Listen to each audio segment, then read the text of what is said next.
안녕하세요. 크리스토퍼 알렉산더의 역작 질서의 본질 2권 생명 창조의 과정을 함께 탐구하는 시간입니다. 오늘은 제15장 형식 기하학의 출현에 대해 깊이 이야기 나눠보려 해요. 제가 이번 장을 읽으면서 머릿속을 떠나지 않았던 질문이 바로 이거였어요. 어떻게 하면 그냥 기능적인 건물이 아니라 정말로 살아있는 공간을 만들 수 있을까? 네. 핵심적인 질문이죠. 그런데 알렉산더가 내놓은 해답이 와, 정말 의외였습니다. 그는 어느 단계에 이르면 애써 만든 설계를 딱 붙잡고 거의 잔혹할 정도로 단순하고 육중한 기하학적 틀 속으로 밀어넣어야 한다고 주장하거든요. 잔혹함이라니 그렇죠. 네, 뭔가 섬뜩하게 들리기도 하죠. 네, 정말 강렬한 표현이죠. 하지만 알렉산더에게는 바로 그 잔혹한 순간이야말로 뭐랄까 평범한 구조물이 비로소 영혼을 가진 건축으로 거듭나는 결정적인 지점이었어요. 아, 오히려 그 순간이요? 네, 오늘은 그가 말하는 잔혹함이 파괴가 아닌 창조의 힘이 되는 그 역설, 그리고 이 거친 과정이 어떻게 더 깊은 조화와 생명력을 낳는지 알렉산더 자신의 프로젝트들을 현미경으로 들여다보듯 자세히 살펴보겠습니다. 좋습니다. 그럼 바로 그 핵심 개념, 잔혹한 기하학부터 시작해보죠. 솔직히 이 표현은 좀 거부감이 들어요. 그렇죠. 누구나 그럴 수 있습니다. 우리가 보통 좋은 건축이라고 하면 주변 환경과 부드럽게 어우러지는 걸 상상하잖아요. 그런데 건축가가 자신의 기하학적 틀을 환경에 강요한다니 이건 좀 오만하게 들릴 수도 있지 않을까요? 아주 날카로운 지적이세요. 실제로 많은 사람들이 그렇게 생각할 수 있죠. 하지만 알렉산더가 말하는 잔혹함은 파괴적인 폭력이 아니라 오히려 혼돈 속에서 질서를 세우려는 강력한 의지에 가까워요. 아, 의지요? 네, 그는 이 과정을 마치 조각가가 돌덩어리에서 불필요한 부분을 탁탁 쳐내고 본질적인 형태를 드러내는 작업에 비유합니다. 공간을 구성하는 육중하고 긍정적인 요소들, 그가 돌들이라고 부르는 것들을 아주 단호하게 배열해서 명확하고 힘 있는 리듬을 만들어내는 거죠. 아, 그러니까 목적 없는 거침이 아니라 전체에 힘과 우아함을 부여하기 위한 아주 의도되고 정제된 행위다 이런 말씀이시군요. 바로 그거예요. 스코틀랜드의 아일린도난 성 사진을 한번 떠올려 보세요. 네네, 머릿속에 그려지네요. 겉보기에는 아주 비공식적이고 주변 풍경에 맞춰 자유롭게 지어진 것 같잖아요. 맞아요. 하지만 알렉산더는 그 이면에 우리가 흔히 생각하는 격자무늬 같은 질서보다 훨씬 더 깊고 강력한 기하학적 질서가 숨어 있다고 봤어요. 모든 살아있는 것들이 자신만의 일관된 기하학을 펼쳐내듯이 건물도 자신만의 뼈대를 가져야 한다는 거죠. 뼈대요? 네, 그리고 그 뼈대의 원천은 대부분 기둥, 벽, 보 같은 구조 그 자체에서 나오고요. 이 구조적 핵심이 건물 전체에 어떤 기질, 그러니까 정체성을 부여하는 겁니다. 그렇군요. 알렉산더는 이 개념을 직접 설계한 웨스트딘 방문자 센터에서 실제로 보여주죠. 이 사례를 보면 말씀하신 내용이 더 명확해질 것 같아요. 이 잔혹함의 개념이 거기서는 어떻게 구현됐나요? 네, 웨스트드는 정말 좋은 예시예요. 그는 처음에 아주 두꺼운 벽을 가진 단순한 직사각형 건물로 시작했어요. 설계도를 보면 벽 두께가 무려 18인치에서 2피트, 그러니까 거의 60cm에 달해요. 60cm요? 와, 웬만한 아파트 벽의 1,500배는 되겠네요. 그 정도면 충분히 강하다고 할 수 있을 텐데요. 그렇죠. 보통 사람이라면 이만하면 튼튼하지 하고 넘어갈 거예요. 하지만 알렉산더는 뭔가 중요한 게 빠져 있다고 느꼈어요. 아, 거기서도요? 네, 구조가 여전히 약하다고 판단한 거죠. 덩어리는 있는데 그 덩어리를 관통하는 힘 있는 질서, 즉 뼈대가 없다고 본 거예요. 바로 이 지점이 정말 흥미롭네요. 이미 충분히 육중한데도 약하다고 느꼈다니. 그래서 그가 취한 조치는 무엇이었나요? 벽이 어느 정도 세워진 후에 그는 아주 과감한 결정을 내립니다. 건물의 몸체에 마치 배의 선체에 잇는 늑골처럼요.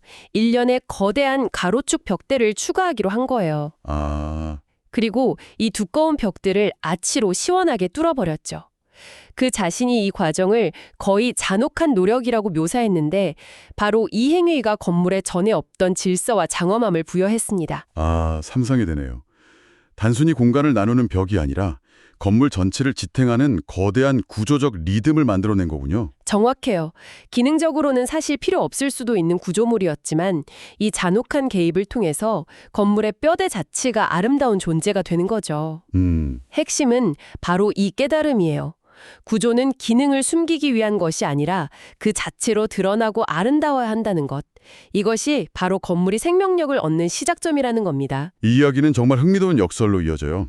저를 포함해서 많은 사람들이 교토의 골목길이나 마라케시의 시장처럼 주변 환경과 오랜 시간에 걸쳐 자연스럽게 어우러진 부드러운 질서를 동경하잖아요. 네, 맞아요. 그런데 알렉산더는 그런 경우조차도 건축가는 결국 어느 순간에 기하학을 부여해야만 한다고 해요. 맞아요. 그는 우리가 주변과 조화롭게 만들려고 노력한다는 점을 충분히 인정해요.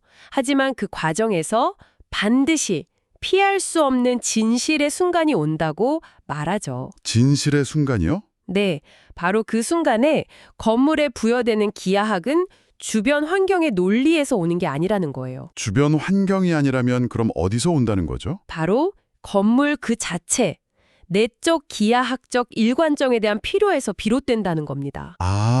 마치 씨앗이 주변 토양에 맞춰 자라나지만 결국 오크나무가 될지 소나무가 될지는 씨앗 자체의 DNA에 달려있는 것처럼요. 건물도 자신만의 법칙, 자신만의 목소리를 가지고 있다는 거죠. 외부의 논리가 아닌 내부의 논리. 알렉산더는 심지어 그것이 자기 자신으로부터 오기 때문에 때로는 잔혹해야만 한다고까지 말하더군요. 네. 마치 외부의 수많은 요구와 조건들을 잠시 무시하고 오직 건물 자체의 본질적인 목소리에만 귀를 기울여야 하는 그런 결정적인 순간처럼 들려요. 네, 바로 그 순간이에요. 그리고 그는 이 순간이 결코 피할 수 없는 예술적 창조와 생명 현상의 본질이라고 단언합니다. 주변과 부드럽게 적응하려는 노력만으로는 결코 도달할 수 없는 깊이가 있는데 이 명확하고 강력한 기하학적 질서를 주입하는 행위야말로 그 깊이를 만들어내는 핵심이라는 거죠. 알겠습니다. 개념은 이해가 되는데 실용적인 질문이 생기네요. 이 강력한 내부 기하학을 적용하기 위해 잠시 외부 맥락을 무시한다고 해도 결국 건물은 특정 부지에 특정 기능을 가지고 지어져야 하잖아요. 그렇죠. 현실적인 문제죠. 이 둘 사이의 충돌은 어떻게 해결하죠? 내부의 잔혹한 질서와 외부의 현실적인 요구 사이에서 어떻게 균형을 잡을 수 있을까요? 아주 중요한 질문이에요. 여기서 알렉산더가 제시하는 매우 실용적이면서도 우아한 도구가 바로 비주기적 그리드입니다. 비주기적 그리드요? 네. 그는 이걸 스코틀랜드 전통 격자무늬인 타탄과 같은 그리드라고도 불러요. 차탄 그리드요. 그 체크무늬 말씀이시죠? 그런데 보통 그리드라고 하면 바둑판처럼 모든 칸이 똑같은 크기인 걸 생각하게 되는데 타탄은 좀 다르잖아요? 맞아요. 바로 그 점이 핵심이에요. 바둑판 같은 주기적 그리드는 모든 칸이 동일해서 유연성이 없죠. 하지만 타탄 무늬를 자세히 보면 줄무늬의 폭이 다 다르잖아요. 어떤 밴드는 넓고 어떤 밴드는 좁고 네, 그렇죠. 그러면서도 전체적으로는 분명한 질서와 리듬이 느껴지죠. 비주기적 그리드가 바로 그런 개념이에요. 거의 규칙적이지만 계획의 불규칙성. 예를 들어 어떤 방은 크고 어떤 방은 작아야 한다거나 부지의 모양이 비정형적이라거나 하는 에 맞추기 위해 격자의 간격이 약간씩 압축되거나 확장되는 거죠. 아하. 그러니까 완벽하게 균일한 질서를 강요하는 게 아니라 불규칙한 현실을 껴안을 수 있는 유연한 질서 체계군요. 네, 맞습니다. 이걸 통해 불규칙한 외피 안에 규칙적인 리듬을 생성할 수 있다는 거네요.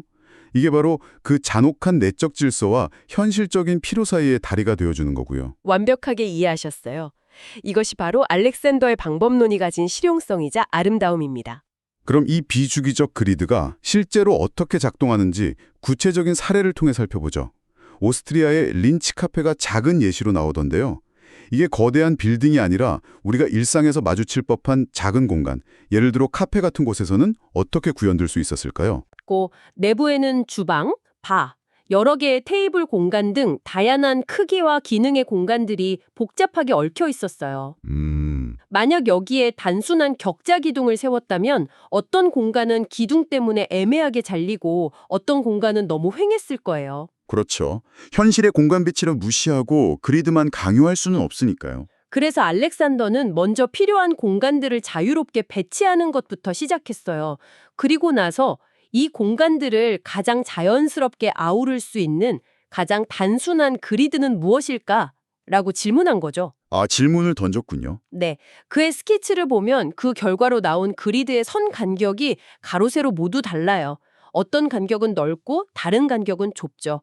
중요한 점은 이 그리드가 외부에서 강요된 게 아니라 내부 공간들의 배치로부터 유기적으로 생겨났다는 거예요. 아, 순서가 중요하군요.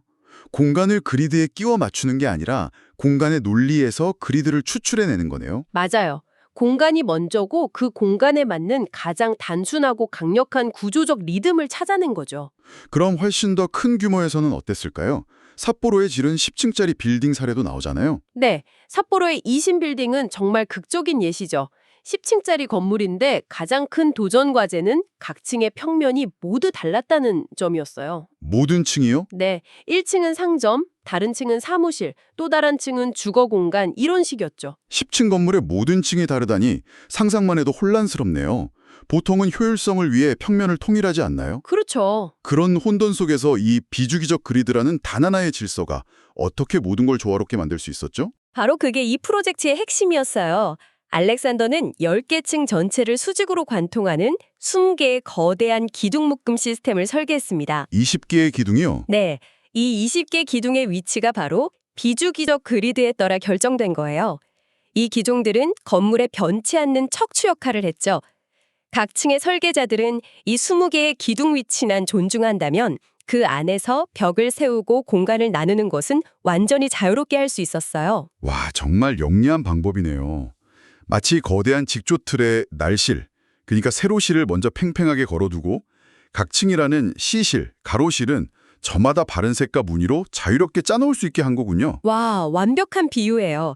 그 반복적인 수직 구조의 질서가 완전히 다른 10개의 수평적 평면을 하나의 일관된 전체로 묶어주었고 건물 전체에 강력한 형식적 아름다움을 부여했습니다. 각 층은 자유롭지만 전체는 하나의 강력한 질서 아래 통합된 거네요. 네, 이것이 비주기적 그리드가 가진 힘입니다. 자, 그럼 이 모든 논의를 종합해서 살아있는 건물을 만드는 과정에 대해 알렉산더가 내리는 결론을 정리해 볼까요?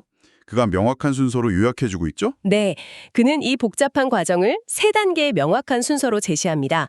첫째, 건물 전체의 볼륨, 즉 외부 덩어리를 정합니다. 네. 둘째, 이 볼륨 안에서 내부 공간들의 대략적인 관계와 배치를 자유롭게 구상하고요. 그리고 가장 결정적인 3번째 단계가 바로 지금까지 이야기한 비주기적 그리드를 적용하는 거예요. 이 3번째 단계가 일종의 날카롭게 벼리는 과정이겠군요. 맞습니다. 앞서 구상한 대략적인 설계를 이 그리드라는 틀에 맞춰 다듬으면서 거대한 구조적 요소들을 통해 건물의 경계, 규모의 단계, 교차 반복 같은 중요한 특성들을 명확하게 만들어내는 거죠. 이 과정을 통해 막연했던 아이디어가 구체적이고 힘있는 형태로 탄생하는 거군요. 바로 그렇죠. 그리고 이 과정이 그가 중간 규모의 질서라고 부르는 것을 만들어낸다고 설명해요. 이 용어는 좀 생소한데 정확히 무엇을 의미하나요? 아주 중요한 개념이에요. 건물 전체라는 아주 큰 규모와 창문이나 문 손잡이 같은 아주 작은 디테일 사이에는 거대한 간극이 존재하잖아요. 네, 그렇죠.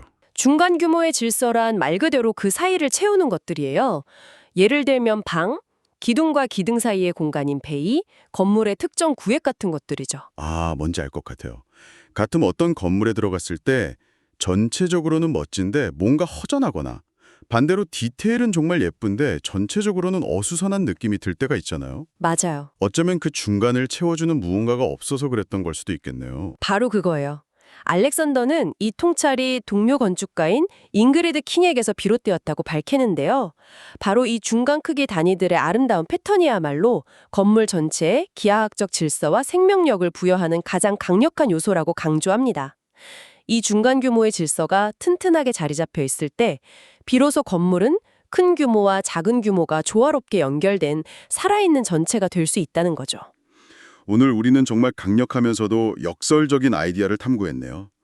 진정으로 살아있고 조화로운 것을 창조하기 위해서는 때로는 단호하고 잔혹해 보일 정도의 기하학적 질서를 부여하는 순간이 반드시 필요하다는 것. 네.